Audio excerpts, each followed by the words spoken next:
Melchizedek, a type of Christ. 7, 1-10. For this Melchizedek, king of Salem, priest of the Most High God, who met Abraham as he was returning from the slaughter of the kings and blessed him, to whom also Abraham apportioned a 10th part of all the spoils, was first of all, by the translation of his name, King of Righteousness, and then also King of Salem, which is King of Peace. Without father, without mother, without genealogy, having neither beginning of days nor end of life, but made like the Son of God, he abides a priest perpetually. Now observe how great this man was, to whom Abraham, the patriarch, gave a 10th of the choicest spoils. And those indeed of the sons of Levi who receive the priest's office have commandment in the law to collect a 10th from the people, that is, from their brethren, although these are descended from Abraham. But the one whose genealogy is not traced from them collected a 10th from Abraham, and blessed the one who had the promises. But without any dispute the lesser is blessed by the greater. And in this case mortal men receive tithes, but in that case one receives them, of whom it is witnessed that he lives on. And, so to speak, through Abraham even Levi, who received tithes, paid tithes, for he was still in the loins of his father when Melchizedek met him. 7, 1-10. In biblical study, a type refers to an Old Testament person, practice, or ceremony that has a counterpart, an antitype, in the New Testament. In that sense types are predictive. The type pictures, or prefigures, the antitype. The type, though it is historical, real, and of God, is nonetheless imperfect and temporary. The antitype, on the other hand, is perfect and eternal. The study of types and antitypes is called, as one might expect, typology.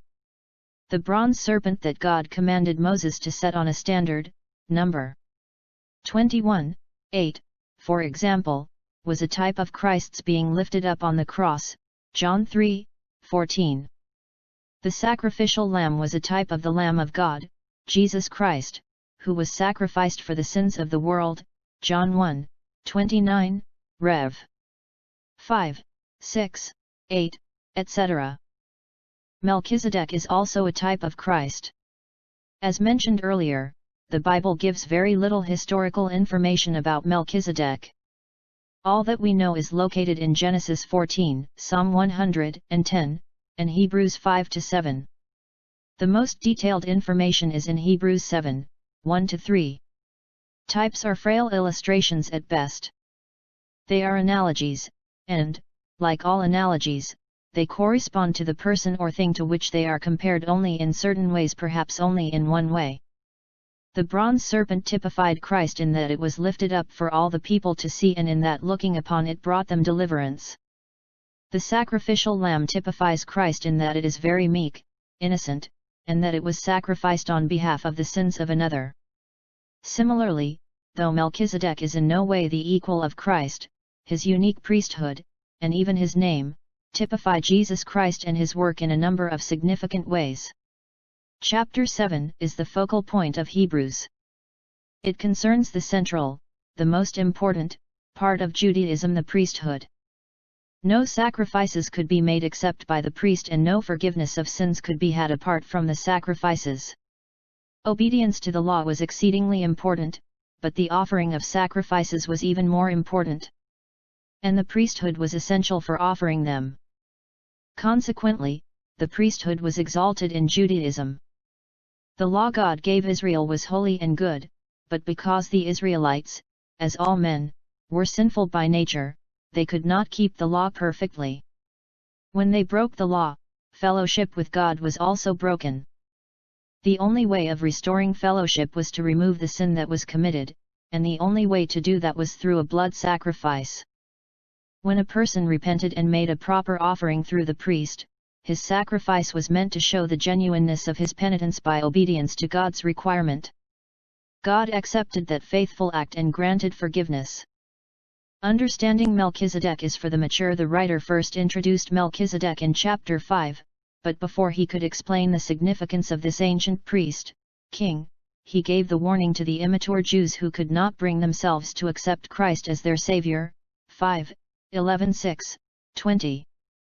At the end of the beautiful encouragement to believers about the security of their salvation which follows that warning, Jesus again is said to be a high priest forever according to the order of Melchizedek, 6:20. The subject thus returns to that very unique priest. There is much conjecture about Melchizedek. Some insist he is an angel who took human form for a while during the time of Abraham. But the priesthood was a human, not angelic, function. Hebrew 5:1. Others suggest that he is actually, not just typically, Jesus Christ himself, who took a pre-incarnate form during Abraham's time.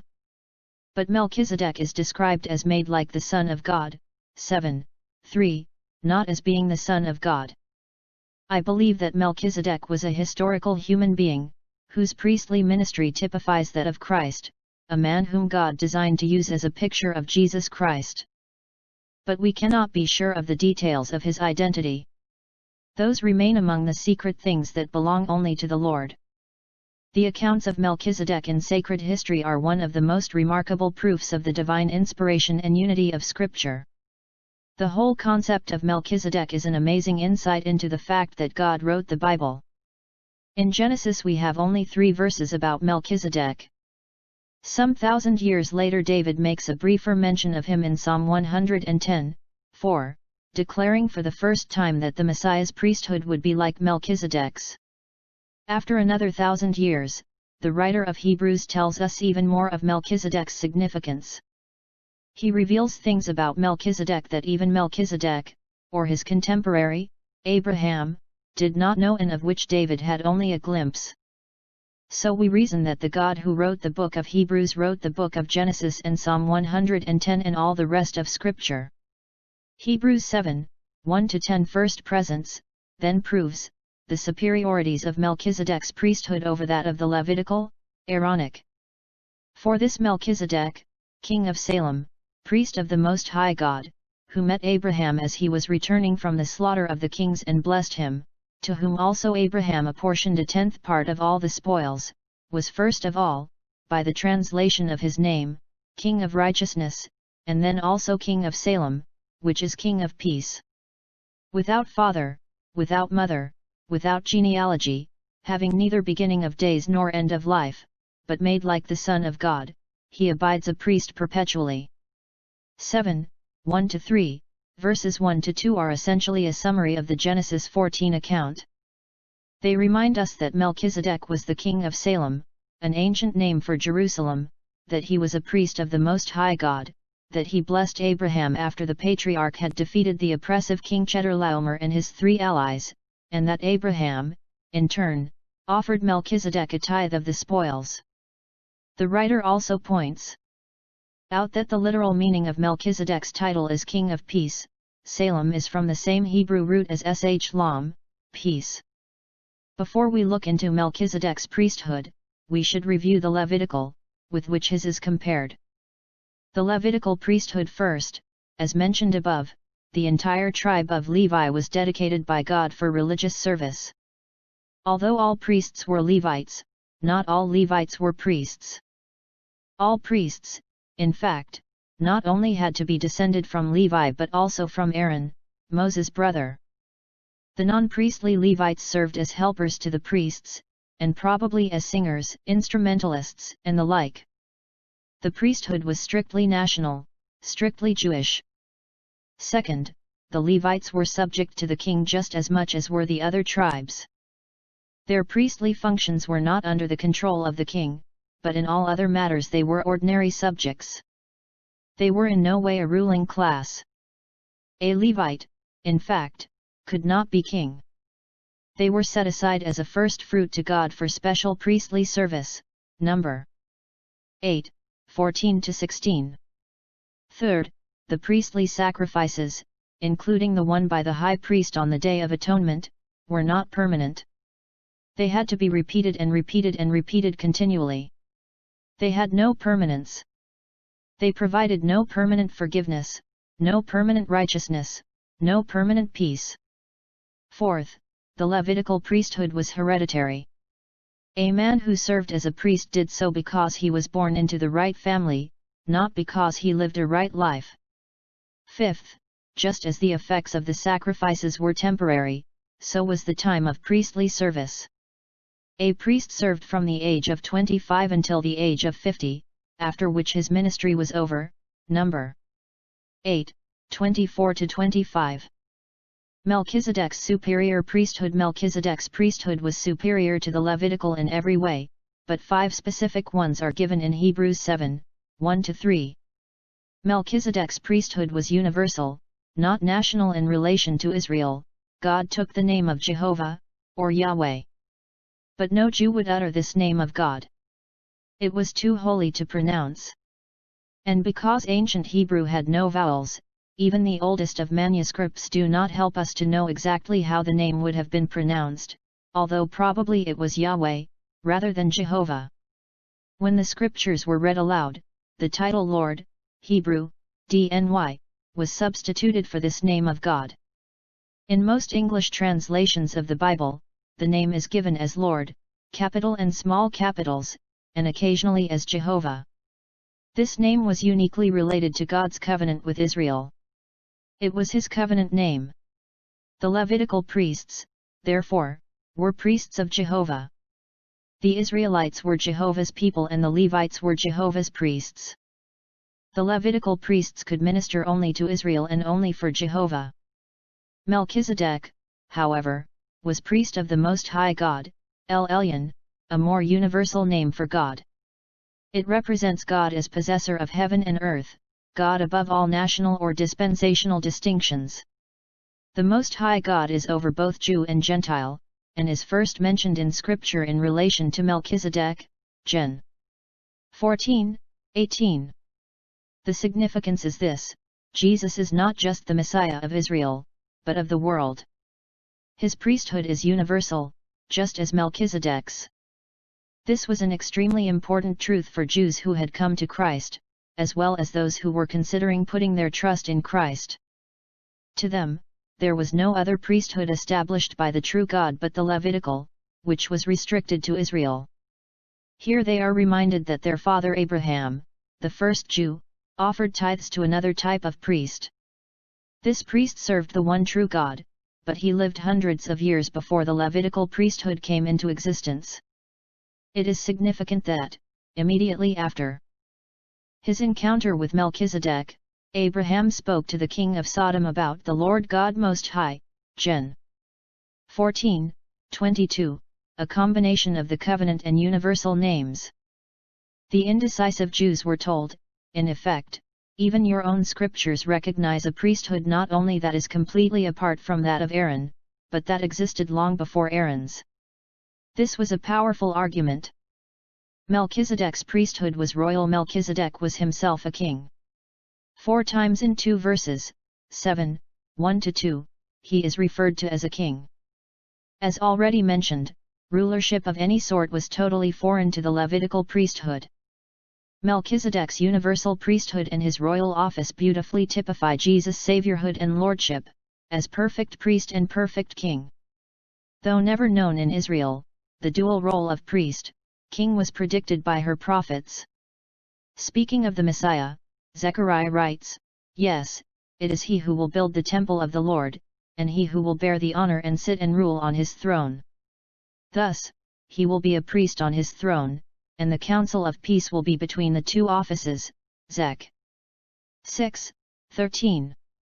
In his psalm that mentions Melchizedek, David also looks forward to the Messiah who will be both priest and king, 110, 1-4. Because Salem was an ancient name for Jerusalem, Melchizedek ruled over God's special city, his holy city that was always close to his heart. For the Lord has chosen Zion Jerusalem, he has desired it for his habitation. This is my resting place forever, here I will dwell, for I have desired it. P.S. 132, 13-14. We are not told when God first considered Jerusalem to be his holy city, but he had a faithful king who was a faithful priest there even in the time of Abraham many centuries before Israel's priests ministered there or Israel's kings ruled there. No truth of Scripture is more definite than that God chose the Jews as his special people, his very unique and cherished people. But scripture is equally clear that Israel continually misunderstood and presumed upon her unique relation to God. They, for example, recognized him as absolute creator of heaven and earth and as sovereign over his world. But they had a very difficult time understanding him as redeemer of the world. As creator and sustainer, he was the world's, but as savior and Lord, he was theirs alone. Jonah's reluctance to preach to Gentiles illustrates this. They could hardly conceive of another divine covenant and another divine priesthood, especially one that was royal and superior to their own. Yet they are told that the covenant in Christ, though called new, not only has superseded theirs but, in type, actually preceded theirs. Melchizedek's priesthood was righteous and peaceful. There was no permanent righteousness or peace related to Aaron's priesthood. Melchizedek, however, was king both of righteousness and of peace. His very name means king of righteousness. Although we have no historical record of his monarchy, we are told that he ruled righteously and peacefully. The purpose of the Aaronic priesthood was to obtain righteousness for the people.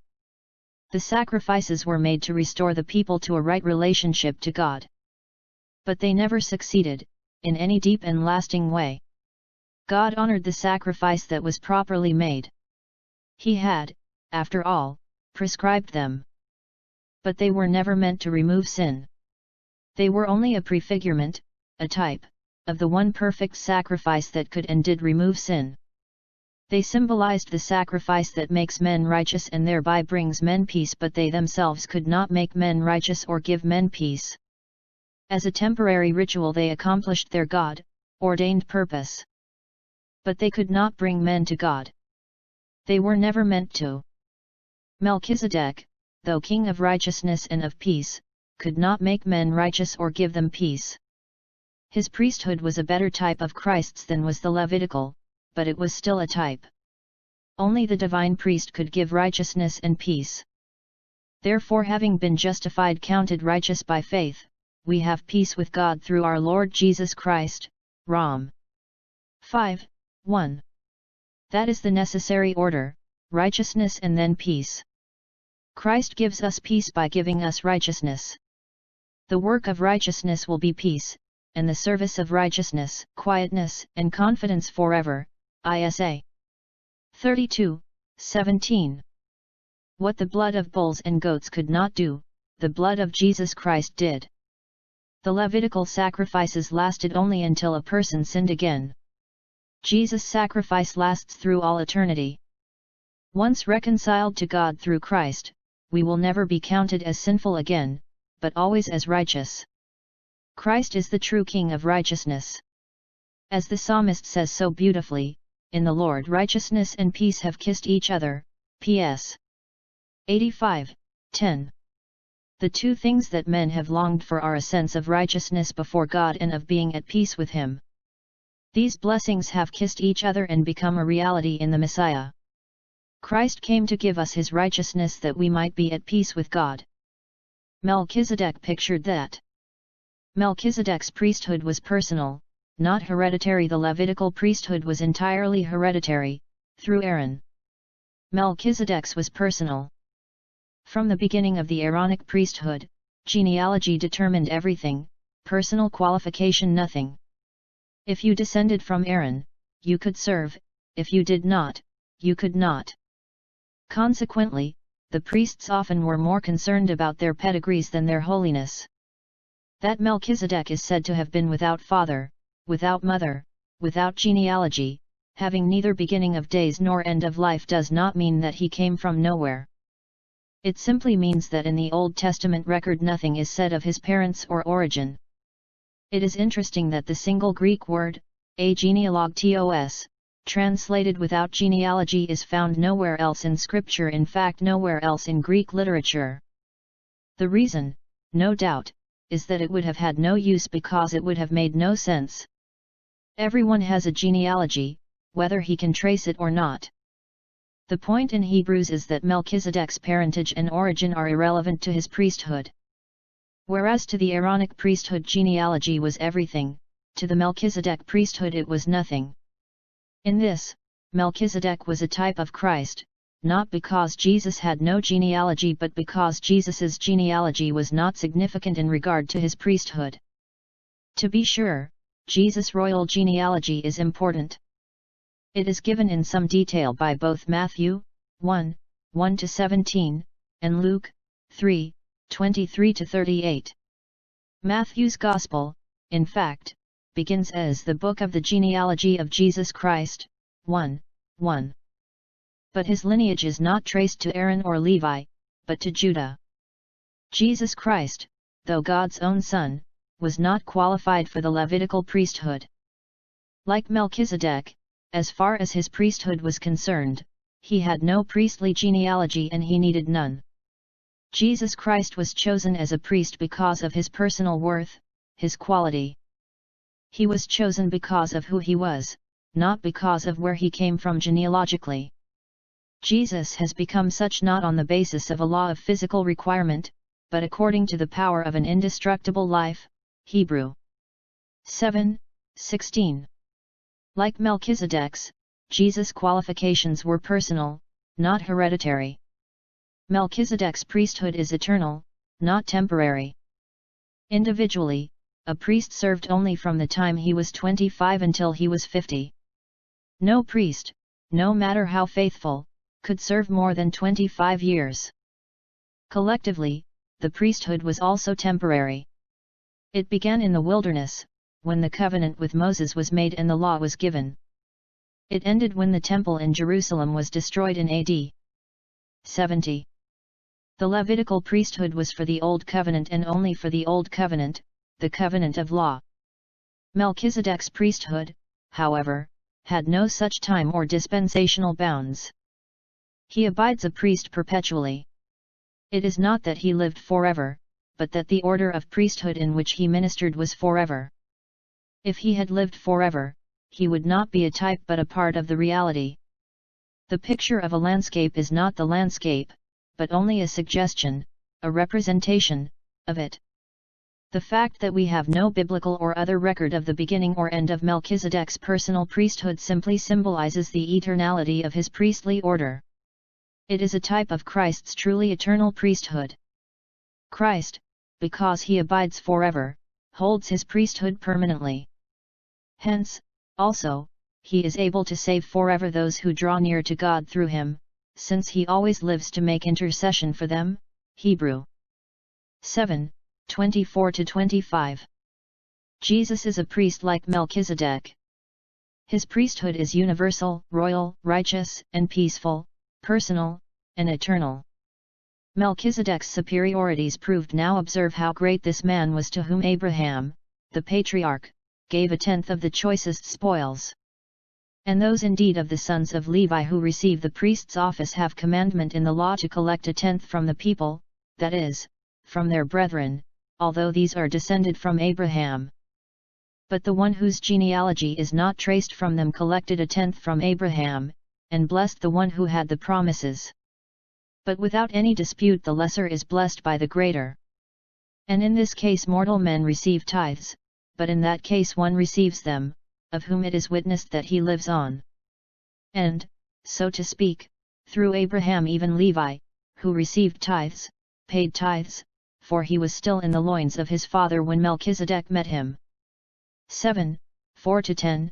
In these verses we are given three reasons, or proofs, as to how and why Melchizedek's priesthood is superior to the Levitical.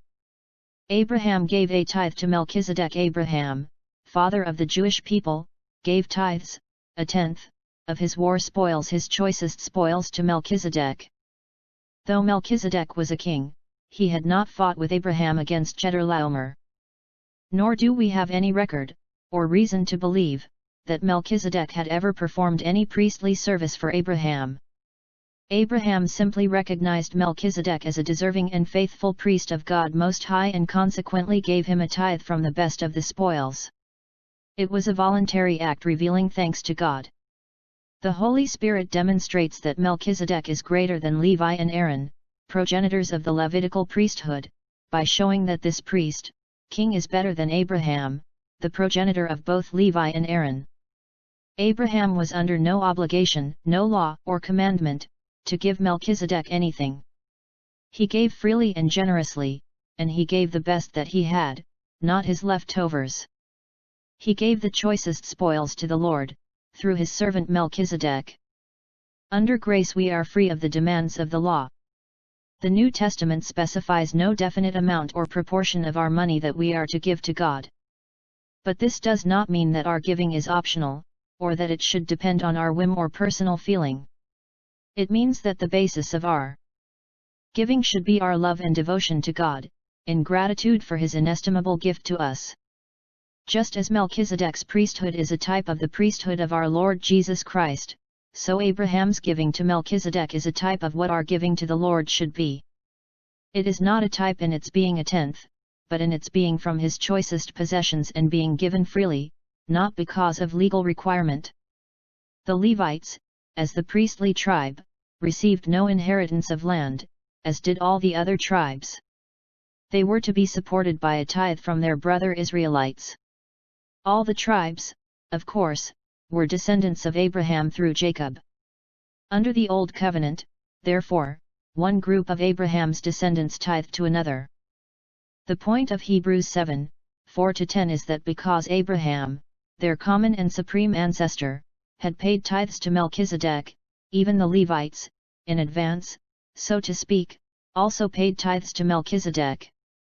Even before they existed, those to whom tithes were paid had themselves paid a tithe to another priesthood, proving that this priesthood was superior to theirs.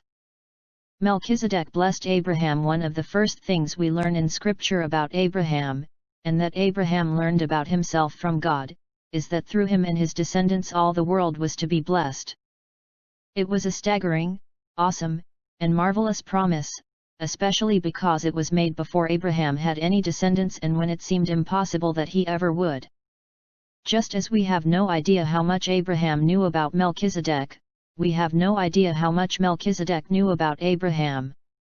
We are told only of the brief encounter described in 3 verses of Genesis 14, yet, just as Abraham knew he should tithe to Melchizedek, Melchizedek knew he should bless Abraham. In so doing, without any dispute the lesser is blessed by the greater. As the blesser, Melchizedek indisputably was superior to Abraham. If Melchizedek was superior to Abraham, then he must also be superior to the Levites, Abraham's descendants. Consequently, his priesthood is superior to theirs. Directly or indirectly from Genesis 12 through Malachi, all of the Old Testament is the story of Abraham's descendants, God's chosen people. Yet this priest, king that both testaments together mention in only a handful of verses, was greater than Abraham, because he blessed Abraham. God operated in Melchizedek's life on the basis of personal qualification, and he was higher than Abraham in those qualifications. Therefore, he was chosen to bless Abraham. And if he was greater than Abraham, he was greater than anything that came from Abraham. In the Church, God also works on the basis of personal qualifications. The standards for teaching shepherds, for ruling elders, for evangelists, and for all other offices are based on personal spiritual qualifications, not on heredity or class, cf. 1 Tim. 3, 1-13, Titus 1, 5-9. God calls certain people in this economy of grace on the basis of special personal qualifications. If a person is faithful over a little, he will be made Lord over much. If we meet the qualifications, God will lift us to the ministry. He worked with Melchizedek in the same way. He was personally qualified to be what he was. His lineage had nothing to do with God's choosing him and sending him to bless Abraham. He was superior, and therefore he blessed Abraham. Melchizedek's priesthood is eternal. The writer again points up the permanence of Melchizedek's priesthood. And in this case mortal men receive tithes, but in that case one receives them, of whom it is witnessed that he lives on. 7, 8. Even if the Levitical priests had not been required to quit ministering when they reached 50 years of age, they would have ceased ministering when they died. That priesthood was temporary and those priests were temporary. The Jews paid tithes to priests who all died. Abraham paid tithes to a priest who, in type, lives on. Since no death is recorded of Melchizedek, his priesthood typically is eternal. In this his priesthood is clearly superior to that of Aaron. Jesus Christ, of course, is the reality, the true priest who is eternal, of whom Melchizedek is but a picture. Jesus Christ is a priest, the only priest, who is alive forevermore. He is a greater priest because he is a living priest, not a dying one. Christ is priest of a better priesthood than Aaron's. He is priest of a better priesthood even than Melchizedek's. He is the only priest of the only priesthood that can bring God to men and men to God. This was a great word of assurance to those Jews who had come to Jesus Christ.